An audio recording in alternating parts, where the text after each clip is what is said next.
On today's edition of Cronkite Sports Live, a little of fire and ice on Mullet tonight as ASU hockey clashes with rival Alaska Fairbanks. Boulder was unkind to ASU Hoops, who've now lost 5 in a row with their tournament hopes in the tank. How do they reset on this mountain road trip? And the spring sports season is upon us. Lacrosse and softball begin today, and baseball is on the horizon. All this and so much more on Cronkite Sports Live.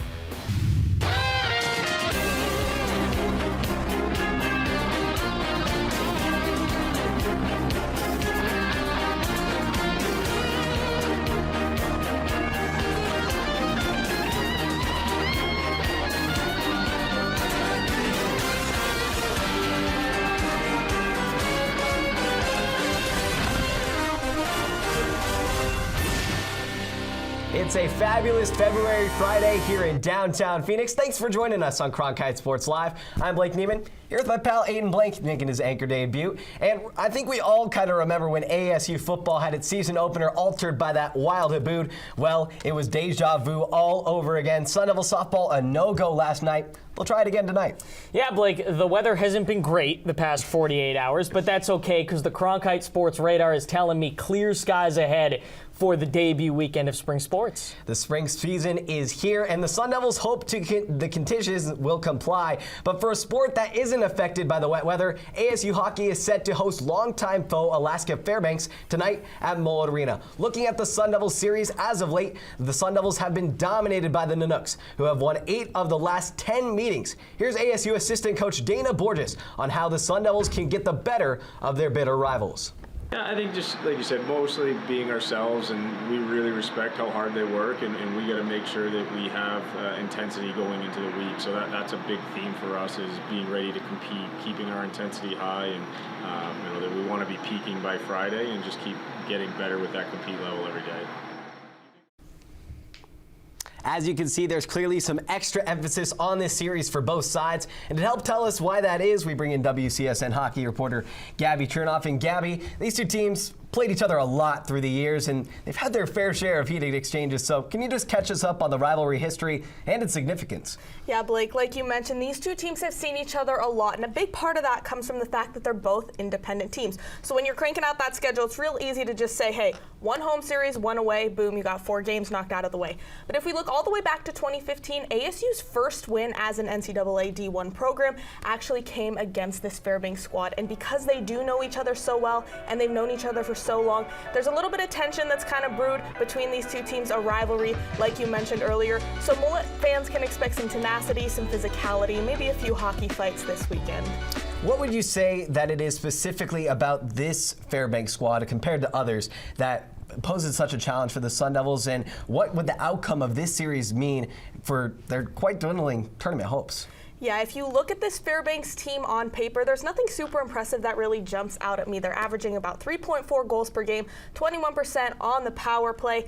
But anything you think you know about these two teams on paper statistically that you try to bring in as an argument as to who might win, it seems to all go out the window when they play each other, because Fairbanks finds a way to beat ASU every time, no matter how much better ASU may look on paper. That cannot be the case this weekend. ASU is tied for 17th in the pairwise ranking, and only 16 teams make the postseason, so essentially they have to win out. They can't drop a game at home against the Nanooks this weekend, and if they do get to this weekend, the winning can't stop there. The difficulty continues. They have a bye next week, and then they go right back to Fairbanks to play 2 more against Alaska.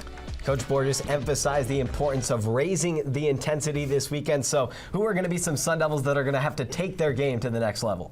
Well, a guy who's really stepped up these past few weeks has been Matthew Coppard. You look back last weekend at Lindenwood, he had 3 goals in that series, notched his 100th career point, and Coach Powers said he's really happy with his performance and that he's been playing the best hockey of his career these past 3-4 weeks or so. So definitely looking at him to be a difference maker. Another guy to possibly look at is goaltender Gibson Homer. He's had to come in to relieve TJ Septenfelter, who's been the Sun Devils' #1 man between the pipes in all 3 series that they've played so far in this new year. So if he can get the start, he'll probably do well like he has in the past. You look back again at Lindenwood. That first game when TJ was in between the pipes, it was a 4-4 tie. Second game, he only let in 1 goal. The final score was 5-1. 970 save percentage if you want to do the math on that one. So 2 guys to look out for this weekend for sure. Lots of exciting stuff in store. Thanks so much for your insight, Gabby. It should be a barn burner. Puck drop is set for 7 p.m. tonight at Mullet Arena.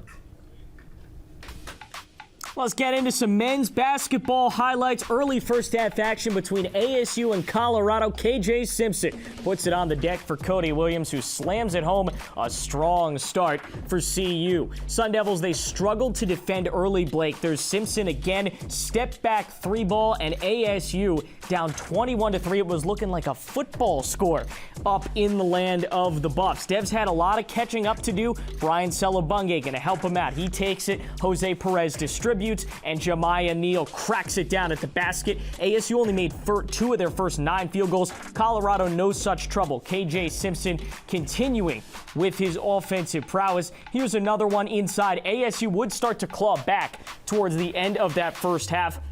A long outlet to the basket. There's Sean Phillips Jr. with a 2-handed flush. They took some momentum into the second half as well. Here's Frankie going down the lane and burying one. He'll come back here in this next clip and do it once again. A little twist and turn, and you know Frankie, he just finds a way to get to the cup. ASU would get it down to 10 there, but well, their luck kind of ran out late in this game. Colorado comes together in the waning moments to cap it off with a dagger from Javon Hadley. It's their 5th loss in a row, 73-68. Your final. We mentioned those offensive lulls. Here they are. Last in nearly every major category, and simply put, the Sun Devils have struggled to put the ball in the basket. We've gotten to the point where it's costing them games. ASU 11th out of 12th in the conference in points per game. So ASU loses their 5th in a row. That's the first time it's happened since 2021, and they hope to turn it around tomorrow in Salt Lake City, where they're going to face the Utah Utes. For more on these Sun Devil struggles, we welcome in WCSN men's basketball reporter Justin DeHaas. Justin, ASU, if you remember back in the early portion of January, swept these 2 schools when they came to Tempe, and that was a nice conference start. But since then, they've only won 1 game. It was against USC. What's been the problem for ASU? Yeah, there's an old adage in basketball that states, live by the 3, die by the 3. And the Sun Devils are living proof of that saying. Ever since redshirt junior guard Adam Miller was reinstated to play in December, ASU head coach Bobby Hurley has rolled out a 4-guard starting lineup. It worked early in conference play with a 4-0 start, but it has not been smooth sailing since. The 4-guard lineup sacrifices rebounding for athleticism and shooting, and during that 4-game win streak, the Sun Devils shot 35.4% from behind the arc. However, ASU has only shot 27.7% from 3-point land in its last 8 games. So we are starting to see that losing the rebounding battle in every Pac-12 game so far this season is not sustainable when you have a lineup that cannot shoot consistently. Well, you mentioned that starting lineup and how it's kind of been in flux throughout the season, and ASU has obviously struggled with so many different injuries. What does this lineup look like right now for the Sun Devils? With 4 guards in the starting 5, it gives Hurley a plethora of bigs to utilize off the bench. Hurley said after the Stanford loss that he needs to have more trust in his bench, and he practiced what he preached in these past 2 games. Graduate guard Jose Perez has been one of the best scorers for ASU this season, but he struggled against Colorado, scoring 2 points off of 1 for 9 shooting from the field. Perez was also 0 for 4 from the field in the first half against the Golden Bears last Sunday. So Hurley pulled the plug and played sophomores Kamari Lands and Sean Phillips Jr. 20 minutes each, which is the most they have played in a Pac-12 game. Phillips Jr. in particular is someone to look out for because Hurley mentioned that he likes to use the 1-2-2 press when the center is in the game. For a team that relies on athleticism and creating turnovers, Phillips Jr. is a good fit for that full court pressure on the back line. Well, after watching ASU lose to Colorado last night, there's obviously a lot of work that still needs to be done before the Pac-12 tournament coming up next month in Vegas. What should people watch out for coming up against Utah? Yeah, the combination of ASU being a bad rebounding team and playing against Utah 5th-year center Brandon Carlson does not bode well for the Devils. Carlson averages 16.6 points and 6.8 rebounds per game. But he performed better than those averages when he dropped 19-8 in a losing effort at Desert Financial Arena on January 4th. ASU also has to worry about senior guard Gabe Madsen, who is an absolute sharpshooter. Madsen is shooting 42.5% from three on a team-high 143 attempts on the season, and he also hit 5 of his 10 threes. For a team that does not rebound nor shoot the three-pointer well, ASU will have its hands full when it faces a Utah squad with a 6-6 Pac-12 record that will play with a vengeance after losing to Arizona in overtime last night. Yeah, Justin, thanks so much. 6 p.m. tip time tomorrow in Salt Lake City for ASU and Utah. After missing out on a chance to clinch its third conference win against the team from down south, ASU women's basketball now enters the toughest part of its slate with a date against a duo of top 10 teams in the City of Angels. Here's Isai Romero with some film on the Trojans and Bruins. Arizona State women's basketball is making the trip to California to take on number 10 USC and number 9 UCLA. This is their second to last visit to the Golden State, and it could be their hardest trip of the season. Let's take a look at who they will be playing first on Friday. Number 10 USC. The Trojans have been dominant on both sides of the ball, in part due to stellar performances from freshman guard Juju Watkins. Watkins is currently second in the country in points at 27 a game, while also grabbing 7 rebounds, 3 steals, and 1.5 blocks per game. Number 12 is the definition of a 3-level scorer and will get you a bucket anywhere on the floor. Watkins is elite off the catch and has an array of jab steps and quick moves that she can score off of, as well as being a good pick-and-roll operator and passer. The Trojans' offense is dynamic as they shoot the 3rd best 3-point percentage in the pack and get to the line the 2nd most, right behind ASU. Even with great performances across the team, the Trojans have not been as good as their crosstown rivals in UCLA. The Bruins have been the definition of teamwork as 5 players on their team are averaging double figures, and they score effectively as a team, averaging 81 points, which is good for 2nd in the pack. That boost in scoring can be attributed to their impressive guard play from senior Charisma Osborne, sophomore London Jones, and sophomore Kiki Rice, who have all been major contributors, averaging over 12 points a game. The Bruins have also been top of the pack when it comes to cleaning the glass, averaging 43 rebounds per game. Recently, they've been without center Laura Betts, who hasn't played since their 91-84 OT loss to Utah. She has been a pillar for both offense and defense all season, averaging 15 points, 8 rebounds, and 2 blocks. Her injury could contribute to UCLA's 2-2 record in the past 4 games after picking up losses to number 4 Stanford and Washington State. ASU will be looking to end both a 4-game losing streak to USC and a 14-game losing streak to UCLA, which has lasted 8 years. For Cronkite Sports, I'm Isai Romero. It clearly won't be an easy ask for the Devils to pull off a pair of upsets in LA. But hey, March is approaching, which means madness is materializing. With that being said, let's send it out to Max Cepeda at the Galen Center with more on how ASU can come away with a W.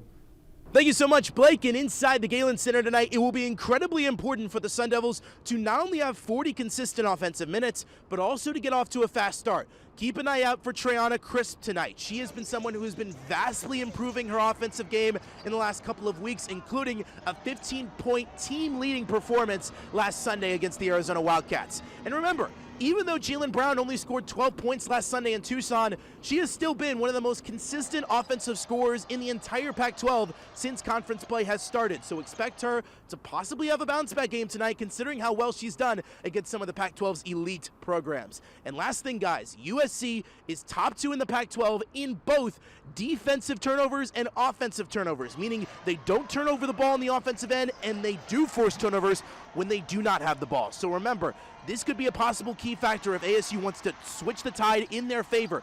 First turnovers on the defensive end, get fast break points. It's something that ASU has heavily struggled with this season. If they can, it can be a serious opportunity for them to possibly pull off one of the biggest upsets in the entire women's collegiate basketball calendar in 2023-24. Reporting from outside the Galen Center here in Los Angeles, Max Cepeda, Cronkite Sports. Hey, it's opening weekend over at Club Farrington. ASU softball postponed last night, but they're back in action today, hosting the first of 4 tournaments this season, and it's a big one. You'll notice a familiar opponent in the Northwestern Wildcats. Last time they came to Tempe, a trip to the College World Series was on the line. Wildcats have been a national power in recent years. For more on that and how the Sun Devils plan to attack the Cats, here's WCSN softball reporter Jacob Brooks. After last night's unfortunate weather postponement, today is officially opening day for ASU softball in its spring season. The Sun Devils will play host to 5 other teams in the Kajikawa Classic tournament, and their first matchup is against a familiar foe in number 24 Northwestern. ASU is 11-8 against Northwestern all time, but in recent years, the matchup has turned into a brewing rivalry due to an intense 2022 Super Regional Playoff Series. The Devils and the Wildcats split the first 2 games of the series, with both games being extra inning thrillers, and in Game 3, Northwestern ended ASU's season in heartbreaking fashion and advanced to the Women's College World Series. This is a completely new Sun Devil squad compared to 2 years ago, with only 2 players remaining from that 2022 team, and 11 total newcomers joining the squad this season. Highlighting those newcomers is outfielder Kelsey Hall, who's the reigning Mountain West Player of the Year and came in at number 60 on the D1 Softball preseason Top 100 Players list. Last year, she batted .385 with 11 home runs, and the Devils will be looking for her to bring that firepower over to Tempe. This season marks the beginning of a new era for second-year head coach Megan Bartlett, and only a few more hours await us until we'll see what's in store for this new-look ASU softball team. Guys? From one diamond to the other, Sun Devil baseball is just a week away from returning to action. There's your preseason all Pac-12 list. No pitchers, Blake, but 5 position players, more than any other team in the conference. Yeah, you're going to be able to get a look at these stars next Friday at Phoenix Muni against Santa Clara, shortly after a midweek against number 24 K-State, and then it's off to a trip to Arlington to take on 2 top 10 teams in TCU and Texas A&M. Sluggish start to the season. ASU wrestling found its footing this past weekend with a thrilling dual victory over the reigning Pac-12 champion Oregon State Beavers. ASU would like to reclaim its spot atop the Pac-12 podium, but it won't be easy with a crowd of contenders in the Conference of Champions. Here's Keenan Vaughn with this week's Impact. Arizona State's narrow victory versus Oregon State this past Sunday not only keeps an unsettled season somewhat on track, but has them posting a 2-1 record against in-conference opponents. However, out of the 5 Pac-12 teams sitting in the top 25, the Sun Devils are ranked second to last, a testament to how competitive the conference has been from top to bottom. First place in the conference is held by the Stanford Cardinal, who are looking for their first Pac-12 title since 2019. Next is the surprise story of the year in the University of Arkansas Little Rock, a program that started just 4 years ago, who has now won 3 of their first 4 in-conference matchups and are looking to make themselves known across the national stage. Third place is occupied by the reigning in-conference tournament champions Oregon State, while last year's Pac-12 regular season champion Cal Poly hold 5th place. With victories over the Beavers and the Roadrunners, as well as an earlier loss to Little Rock, it's tough to pinpoint where ASU fits into the picture. However, ASU's duel tonight versus number 25 Cal Poly will go a long way to tell us if the Sun Devils will return to their rightful spot atop the Pac-12. Guys? Pac-12 lacrosse preseason poll is out, and Sun Devil Lax checks in 4th out of the expanded 8-team conference with the additions of San Diego State and UC Davis. Coming off a disappointing 6-13 campaign, Taryn Van Thoff hopes to turn things around now with her first year under her belt. Here's Leilani Firetag to help give us a look at what to expect from ASU. ASU women's lacrosse is ranked number 4 of 8 Pac-12 teams in the preseason rankings and are just getting started. The Sun Devils lost some key players last season, but have brought back part of its core to lead the way in Taryn Van Thoff's second season as head coach. Among the standout returners is Tegan Nee, who was named Pac-12 Freshman of the Year last season. Along with Mina Scott, who had 5 straight games with a goal, 4 of the 5 being multi-goal games. And don't forget about star goalie Katie Valley, who led the Pac-12 in total saves and save percentages. To complement the returners, Van Thoff has roped in a crop of fresh faces to round out the core. One of these transfers is Shannon Uri from Mercer University. She is the reigning Big South offensive player. Her last season, Uri tallied 90 points, which is 50 more than the next highest scorer at Mercer University. Although the Sun Devils finished 6-13 last season, there were surely some positives to write home about. Despite having only 6 home games, the Devils were ranked 2nd in the NCAA for clear percentage for several weeks. They also earned the third highest shot percentage in the Pac-12 at 74.7%, while also outscoring opponents in free position goals with 47 for a 45.6 success rate, which was 8% better than opponents. ASU women's lacrosse has its first match of the season Friday, going up against Xavier at 3 p.m. This is their first time ever facing the Musketeers. Last season was tough for the Musketeers, finishing 4-10 and losing 7 straight regular season matches, giving up over 17 goals per match compared to ASU, who gave up 12.5.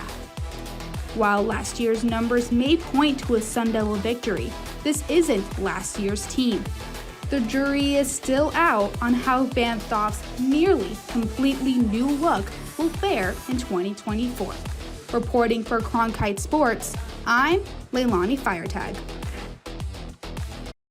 Let's head to the mats. Sun Devil Gymnastics with a strong showing last week against the top 2 teams in the country in Cal and Oklahoma. They set a season high in the process. For more on their performance, here's WCSN Gymnastics reporter Ethan Neal in our latest edition of By the Numbers. 197, a number that likely means absolutely nothing to you, but for Coach Jay Santos and his ASU gymnastics team, it means one thing: progress. Despite 2 losses last week to Oklahoma and Cal, there was plenty of hope for ASU, so let's break it down by the numbers. The score of 197.25 last week is the first score of the year for the Devils above 197 and marks a step in the right direction for Santos' squad. The team scored 49 in every single rotation for the second time this year. The event that ASU stood out on was the beam. The Gym Devils scored a 49.425 in the event, headlined by senior Jada Mengahas's 9.925 and senior Emily White's 9.9. The Devils have been up and down in the event, going as low as a 48.325 at Southern Utah just 2 weeks before this last meet success. On the individual note, 3 Devils set or tied career highs in their events, including Mengahas's beam performance being a career record.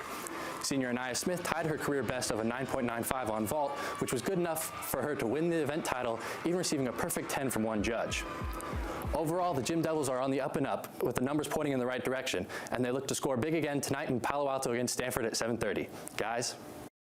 The pool just can't seem to cool off ASU women's water polo. The number 7 Sun Devils just defeated UCSB a few hours ago at Mona Plummer 12-6, improving to 8-1 on the young season, their best start since 2018. We had our guy Aiden O'Neill out there, and he's going to have more on what went down in the water. I'm here outside of Mona Plummer Aquatic Center. The Arizona State Sun Devils pick up a huge win over number 12 ranked UCSB in dominant fashion, 12-6, and look to continue this momentum throughout the duration of the tournament. The attack for Arizona State could not be stopped, as Millie Quinn, Sophie Shorter-Robinson, and Lutza Petzovore all contributed goals. As the game continued, Arizona State's offense slowed down, but was picked up by a lockdown defense led by goalie Sane Kaiser.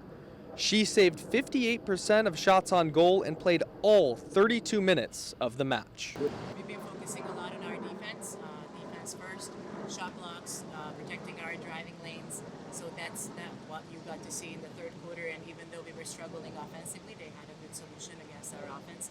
With their defense, we were struggling a little bit offensively, but thankfully our defense held it down and they were unable to come back close enough that we would be in trouble. Opening the ASU Invitational with a win was all that Arizona State could have asked for, moving to 8-1 on the season, the best start since 2018. Guys?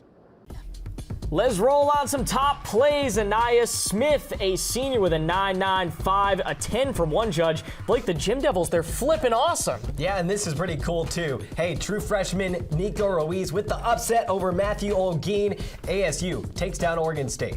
And number 1, who else but Matthew Copper? A couple of records set during ASU's opener with Lindenwood, but this is the biggest. His 100th point. The game ended tied, but Blake, they did go to a shootout, and just for fun, ASU took the victory. Yeah, I'm super pumped to see what they do tonight. Rivalry series going to be a lot of emotion, and we might see some fights too. No matter where you're headed this weekend, we hope you have a good one, and thanks for spending your Friday with us. For Blake Neiman and our entire crew here on Cronkite Sports Live, I'm Aiden Blank saying so long. You've been watching CSL.